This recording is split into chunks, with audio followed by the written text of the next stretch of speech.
pasahin ng Rojas to Breluting at Tanghong ay ang Naga Airport Rehabilitation and Improvement.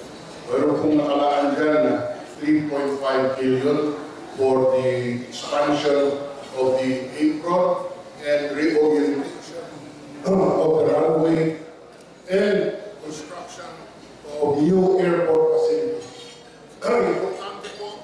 Importante na magawa natin ang Naga Airport dahil po ang Naga at ang Camarines Sur major industry turismo.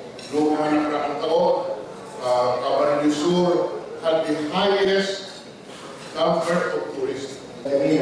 Aside from the airport, malaki rin kong bagay yung pagkakaroon ng katuparan itong implementation ng PNR po natin o mas kagaya ng Bicol Express sa paglaki at pagdami ng turismo dito po sa Capsule. Plus, siyempre, yung mga destination na ating ipinagawa na yung mga kalsada po ng Caramoa, yung Peña Francia Museum, at yung isang road din na napagawa natin para sa waterfalls dito sa Minata.